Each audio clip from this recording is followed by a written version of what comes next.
بسم الله الرحمن الرحيم نحمده ونصلي على رسوله الكريم أما بعد فأعوذ بالله من الشيطان الرجيم بسم الله الرحمن الرحیم۔ امید ہے کہ آپ سب ایمان کی بہترین حالت میں ہوں گے۔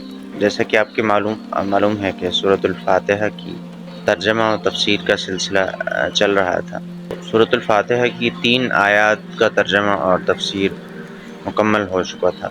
اب گزشتہ سے پیوستہ کی مد میں آگے بڑھیں گے انشاءاللہ۔ الحمدللہ رب العالمین سے مالک یوم الدین تک کی آیات کی جو تفصیل تھی وہ مکمل ہو چکی ہے۔ اب اس کے بعد ایاک نعبد و ایاک نستعین، اس آیت کا ترجمہ شروع کریں گے کہ اس کی کیا تفصیل ہے۔ ایاک نعبد و ایاک نستعین، اس آیت میں 2 طرح کے مضامین شامل ہیں۔ ایک دعا کا پہلو اس میں شامل ہے اور دوسرا پہلو اس میں اللہ تعالیٰ کی تعریف کا ہے کہ ہم تیری ہی بندگی کرتے ہیں، تیری ہی عبادت کرتے ہیں، عبادت کے لائق ہم تجھی کو سمجھتے ہیں، تیرے ہی آگے ہم جھکتے ہیں، تیرے ہی آگے ہم اپنا سر تسلیم خم کرتے ہیں۔ ایاک نعبد، یہ اللہ کی ذات کو ہی جو ہے زیب دیتا ہے کہ اسی کے آگے جھکا جائے۔ جو اللہ تعالیٰ کی سابقہ خواص، اوصاف اور تعریفیں بیان ہوئی ہیں، اس سے یہ ثابت ہوا کہ بندگی کے لائق ذات ایک تیری ہی ہے۔ کہ اللہ تعالیٰ نے اپنے بندے کو سکھلایا ہے کہ کس طرح سے تم نے پہلے اللہ تعالیٰ کی تعریف کرنی ہے۔ جب کسی سے کچھ مانگنا مقصود ہو، کسی سخی کے در پر جھولی پھیلائی جائے تو کیسے اس کے سامنے اپنا مدعا پیش کیا جاتا ہے۔ پہلے اس کی تعریف بیان کی جاتی ہے، اس کو اس قابل سمجھا جاتا ہے کہ وہ ان تعریفوں کے لائق ہے کی تعریفات کو بیان کر کے پھر اس کے سامنے اپنی دعا اور گزارش کو رکھا جاتا ہے۔ تو یہ اللہ تبارک و تعالیٰ نے اپنے بندے کو کلمات سکھلائے ہیں کہ ان کلمات کے ذریعے سے پہلے اللہ تبارک و تعالیٰ کی حمد و ثنا تعریف بیان کر کے اور پھر اللہ تبارک و تعالیٰ سے اپنی جو درخواست ہے، جو گزارش ہے وہ رکھے۔ ایاک نعبد، کہ ہم تیری ہی صرف بندگی کرتے ہیں، و ایاک نستعین، اور تجھی سے مدد مانگتے ہیں۔ ایاک نعبد میں اللہ تعالیٰ کی تعریف ہے اور و ایاک نستعین میں اللہ تبارک و تعالیٰ سے مدد مانگنے کا پہلو شامل ہے۔ و ایاک نستعین، استعانت کے 2 معنی ہیں۔ ایک مدد مانگنا وہ ہوتا ہے جو اسباب کے تحت مدد مانگی جاتی ہے۔ کسی ڈاکٹر سے جا کر علاج کروایا تو یہ اسباب کے تحت مدد ہوئی۔ کسی کو کہہ دے کو مجھے پانی پلا دو، وہ پانی پلانا کیا ہوا؟ اسباب کے تحت مدد ہوئی۔ کسی سے کچھ رقم ادھار لی جائے یا ویسے لی جائے، کسی بھی طرح کی کوئی مدد کسی سے لی جائے تو وہ انسان سے، مخلوقات سے لی جانے والی مدد جو ہے وہ اسباب کے تحت مدد ہے کہی جائے گی، کہلائے گی۔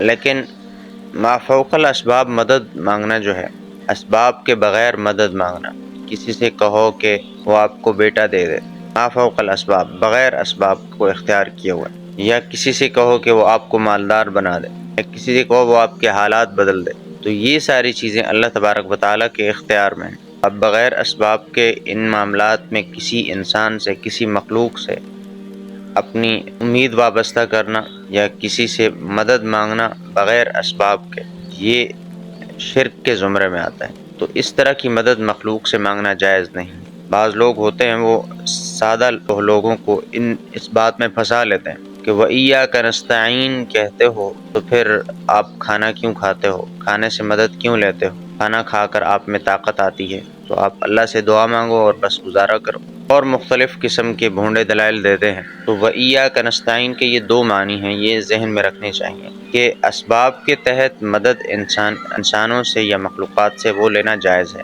بغیر اسباب کے مدد کسی انسان سے اس کی امید اور توقع رکھنا یہ ناجائز اور شرک کے زمرے میں آتا ہے۔ یہ ایاک نعبد و ایاک نستعین، ہم تیری ہی بندگی کرتے ہیں اور تجھی سے مدد طلب کرتے ہیں، مدد مانگتے ہیں۔ اس کے بعد یہ اب ساری بندہ اپنے رب سے کیا کر رہا ہے؟ اپنے اللہ سے مدد مانگ رہا ہے، دعائیں شروع کر دی ہیں، اللہ تعالیٰ کی پیچھے جو حمد و ثنا بیان کی، اس کے بعد اب اللہ تعالیٰ سے اپنی گزارشات رکھ رہا ہے اور اپنی درخواست پیش کر رہا ہے۔ اہدنا الصراط المستقیم، الہ العالمین ہمیں جو ہے سیدھے راستے کی ہدایت، رہنمائی کر ہمیں، تاکہ ہم درست راستے پر چل سکیں۔ ہدایت 2 معنی میں ہوتی ہے۔ ایک ہدایت وہ ہے کہ جو صرف کسی سے پوچھا کہ مجھے فلاں جگہ کا راستہ بتاؤ یا فلاں ٹھکانے کا پتہ بتاؤ، تو رہبر جو ہے ہادی ہدایت دینے والا، رہنمائی کرنے والا، ہاتھ کے اشارے سے بتا دے یا صرف فقط بول کر یہ بتا دے کہ یہاں سے سیدھا جاؤ اور وہاں سے ایسے ایسے مڑو گے اور فلاں جگہ پر فلاں مقام کے نزدیک آپ کا مطلوبہ ٹھکانہ آپ کو مل جائے گا۔ ایک یہ رہنمائی ہے کہ جو بول کر کے بتا دی جائے۔ دوسری رہنمائی وہ ہے کہ کسی سے آپ نے کسی چیز کے بارے میں پوچھا اور اس بندے نے آپ کا ہاتھ پکڑا اور آپ کو وہاں چھوڑ کر اور واپس کھو لیا، تو ان دو معنی میں ہدایت ہوتی ہے، ٹھیک ہے، رہنمائی اس کو کہتے ہیں۔ اب ہدایت یافتہ لوگ کون ہیں، کن کے جیسے ہم نے ہدایت یافتہ ہونا ہے، کن کے نقش قدم پر ہم نے چل کر ہدایت حاصل کرنی ہے، ہم سے پہلے کون لوگ تھے جو ہدایت یافتہ ہوئے ہیں، تو انہی لوگوں کو نمونہ بنا کر آگے ہم بھی اللہ تعالیٰ سے ہدایت طلب کریں گے۔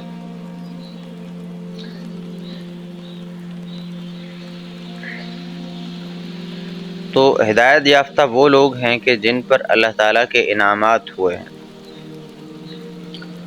صراط المستقیم، صراط المستقیم پر چلنے والے کون لوگ تھے؟